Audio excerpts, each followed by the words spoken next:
Great. So welcome everyone to this latest webinar from us here at BoviSync. My name is Pete Jackson, Technical Services Consultant with BoviSync, and I'm joined here today by my colleague Clay Reese, who is Dairy Data Technical Services and Sustainability Lead at BoviSync. Today we're going to look at an alternative view of a default setting on most dairies, the voluntary waiting period. As a recap, the voluntary wait period, or VWP as it's often described, is the time from when an animal freshens into a dairy to the point in lactation when she becomes eligible for her first service. Over the years, I've frequently been asked the question, what should my voluntary waiting period be? And my answer is generally what works for you, your system, considering your labour and skill sets, and maybe more importantly, your cows. For years, voluntary waiting period has been treated as a single number, 50, 60, 70, 80 days in milk, and applied across the entire herd. Pete, that made sense when we didn't have great cow level data, but dairy farms aren't identical, neither are the cows. Some are cycling early and are healthy, some are coming off transition problems, and large dairies have a hard limit, labor availability and keeping consistency. So in an alternative view encompassing what we know today and the technology that is increasingly employed on dairies,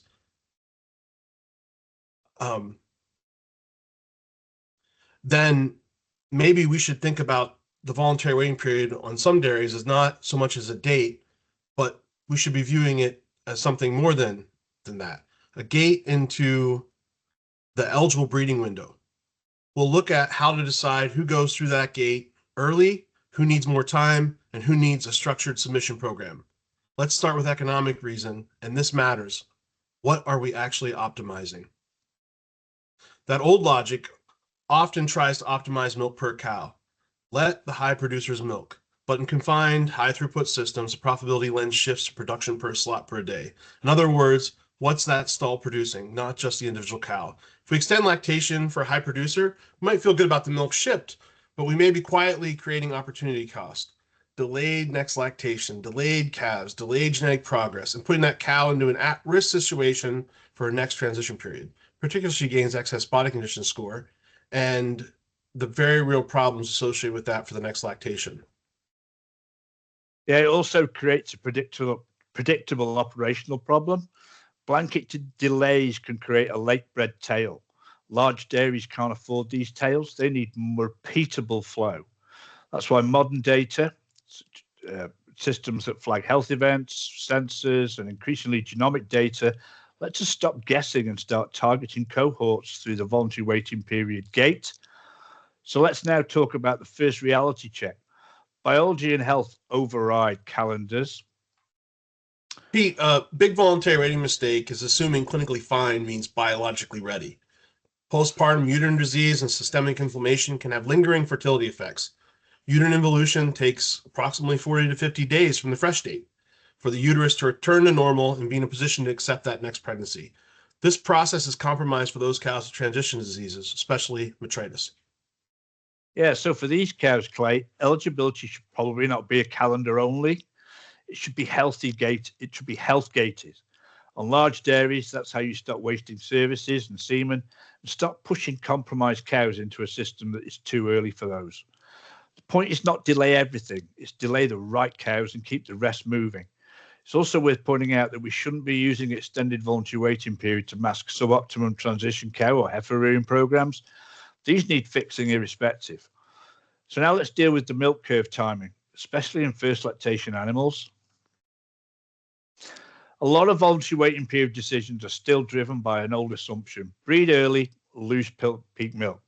And I've got to admit, I sat firmly in that camp for a very long time. But we need to respect where cows are on that curve, especially first lactation. First lactation cows are often more persistent and can peak later. In some herds, peaks around 90, 110 days in milk are not uncommon for first lactation animals. So a blanket strategy that assumes peak is already behind you at 70 to 80 days in milk can be wrong. However, there is a trade-off over that second lactation peak that we want versus that current first lactation production. And due to that persistency, potentially higher than desirable yields at dry off. It's a real dilemma. When you say don't just protect peak, you're saying peak is a single moment. What pays is persistency, the ability to hold milk after peak and herd flow, keeping pregnancies moving on time so we don't create a late bred tail. As Pete said in first lactation cows, peak can be later and persistency is often better. So the decision isn't breed early and versus lose milk. The decision is keep the cow healthy and persistent while still getting timely pregnancies and capitalizing on that second lactation peak. Because if we let cows drift late, either by delaying voluntary waiting period too broadly or missing submission, we lose days in peak milk for lifetime and run higher risks of not getting cows pregnant. So what we're suggesting is maybe consider a lane system for cohorts of animals assigned a different route before the end of the voluntary waiting period. Here's a simple diagram showing some lanes or direction of travel through that voluntary waiting period gate for each cohort. Lane 1, estrus first cows. We've got to show activity. We can find some heats and we can breed off those cows. Lane 2, program first, timed AI like double off-sync, pre-sync off-sync or off-sync variants. And then lane 3, those cows who we want to put through vet check and probably want to find as DMB cows. This framework is how you protect pregnancy flow, especially in larger dairies. You allocate labor where it pays and use appropriate timed AI programs where you need reliability. Each lane has a goal. For lane 1, our cycling low-risk cows, the goal is a fast breeding soon after the voluntary waiting period ends. Lane 2, animals with poor heat expression, low or early no early lactation activity alerts. And when labor becomes a problem, we get guaranteed submission into breeding. Lane 3 is where we make those early lactation DMV decisions to avoid wasted services and risking late bred drift with cows escaping past 100 or more days in milk. Now let's apply this to the reality of large dairies, selective breeding to heat detection. So in larger dairies, we'll just chase heats harder. It's not necessarily a strategy. It's incredibly difficult to high touch every eligible cow. So you become selective. Decide which cows are worth chasing via estrus first, route and the rest into program first to protect those submission rates and eliminate any drift. This is where that protocol mindset comes in. Every cow passing the voluntary waiting gate is already assigned to lane 1 or 2 within a certain number of days of milk. There are no unassigned eligible cows. Implement a protocol, stick to it, and only deviate from the plan unless something breaks, such as unexpected labor constraints. And ensure that people implementing the plan or the protocol are up to speed and brought into what you're trying to achieve. When people deviate from the structure, that's how late tail breedings happen. Now, what should we use to decide who goes where? Start with what the cow is telling you during that voluntary waiting period. One of the most actionable findings from recent work is that estrus behavior during the voluntary waiting period is predictive. If the cow shows estrus alerts early, she's signaling cyclicity and readiness. These cows don't necessarily show estrus behavior, but are indicating the probability of cycling. With the advent of recent technology, this has been a game changer.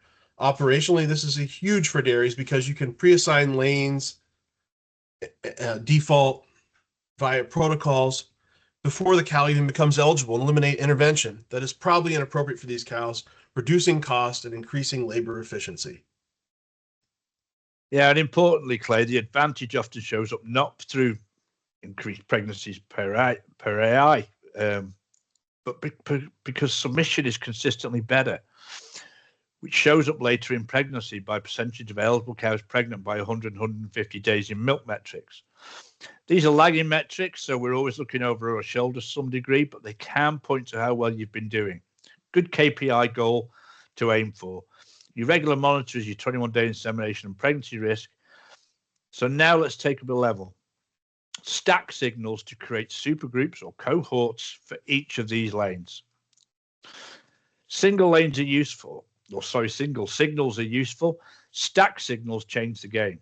When you combine early automated estrus alerts with risk factors, health disorders, low or excessive body condition score, low genetic fertility, if that data is available, you can separate an elite group from a problem group. In those groups, they shouldn't get the same genetic strategy, the same protocol intensity, or the same labor.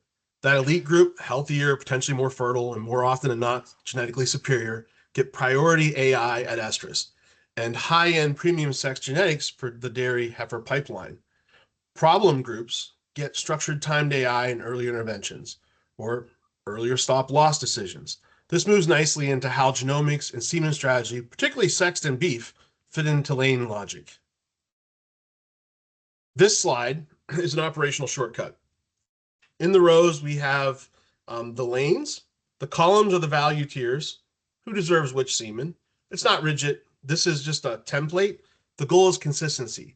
Tier A gets the sex dairy, where execution is strong. Tier C tends towards beef once replacements are secured. And lane 2 protects submission when the heat capture isn't reliable. Yeah, so in my previous life, Clay, we'd use a matrix similar to this to scope out which animals get the genetic investment, who gets to supply our terminal beef line, and who sits in our potential DMB window. It's an easy reference for all involved on the dairy team: consultants, vets, nutritionists, and importantly, the breeders executing the plan. So in BoviSync, I mean, as you know, we can build protocols that allow these decisions to be implemented consistently by all those involved. So timed AI programs, I mean, they exist because heat detection is imperfect, especially at scale. BoviSync, as an example, is often used as a reliability engine, guaranteed submission on a schedule. On larger dairies, the biggest risk isn't the protocol, it's protocol compliance. Protocols fails quietly if steps slip. So the program has to be operationally visible. Who's due, who was missed, who needs intervention. All the technology in the world is no good if cows are regularly missed or the wrong cows get the wrong intervention on the wrong day. That's right, Pete. The timed AI doesn't have to compete with the sensors. It can be complementary. Sensors help identify responders and exceptions. Programs keep the system moving.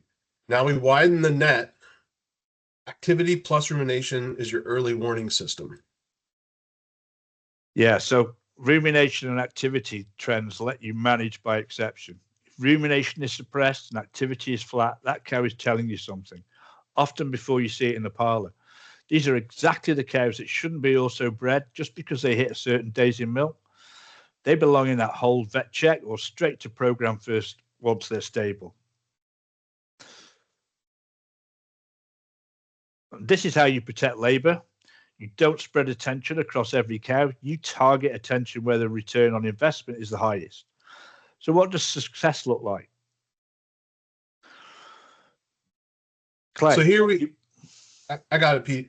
So this is an example of a herd that has 100% appointment breedings. It's a double OVSync herd. Everything is getting the same treatment by lactation group. Pretty popular on a dairy that just wants everything to be super simple. They just pick a day and go. Very high compliance. We have a few exception cows. They could have been aborts. They got 2 missed cows in the past 7 months. So pretty fantastic compliance. Now here we're applying that same logic to doing earlier breedings for lactation group 1. So in this case, they want to take advantage of those second lactation peaks sooner. So they moved that voluntary waiting period up. I guess we could assume that fertility is higher in that lactation group 1. Again, double OVSync, all cows being submitted. Here, this is a program that is using sensors, and they're submitting animals to a appointment breeding at approximately 100 days. So this is a little bit different. Their voluntary waiting period looks like the intensity really kicks in around 65 days, but they're not afraid to breed cows earlier in heat. Be interesting to learn more about that herd. This I know one, that dairy quite well, Clay. yeah. So that's exactly the protocol that they've implemented. That those cows with low rumination, low activity, they go straight through to the program. But anybody with good healthy heats, maybe not producing so much, get it bred back. Yeah, that's what they're doing. So for You can this see the strength strategy around October, can't you? So then this next slide is a little bit more interesting. This herd is doing double OVSync with, or actually, I think it's a pre-sync actually, and breeding off of sensors. One interesting note on this area is that they're doing daily submission to the OVSync program. That's why everything's tightened up to a specific days of milk, why we see that line across there. Lactation group 2 and 3 are almost 100% double OVSync today. And some of the lactation 2 cows just get bred on sensors. Those would be the ones that they are less interested in doing sex semen on, I believe. Okay, that's a really interesting slide. I like that's some interesting stuff going on.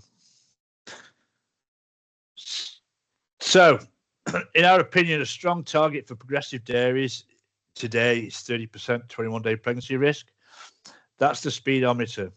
10 years ago, we were shooting for 20% as the target. Today, it's 30. And I see this level of performance regularly on dairies with average daily milk production of 42, 43 kilos of milk, or 90 plus pounds or more.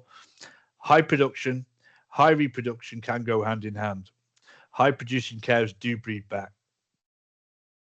Because that 21-day breeding intensity is a combined effect of submission risk and conception rate, if the system isn't submitting cows reliably or conception is poor, it shows up here fast. This is why lanes work. We can split that 21-day breeding intensity by lane and diagnose the bottleneck. Lane 1, heat capture, versus lane 2, compliance, versus lane 3, health backlog. Then we can sanity check with the deadline matrix, 100, 150 days of milk. As we said, pregnancy risk is the speedometer. Pregnancy by 100 and 150 days of milk are the deadline checks. Percent pregnant by 100 days of milk tells you whether your early system is working, fresh health, voluntary waiting period decisions, first service execution.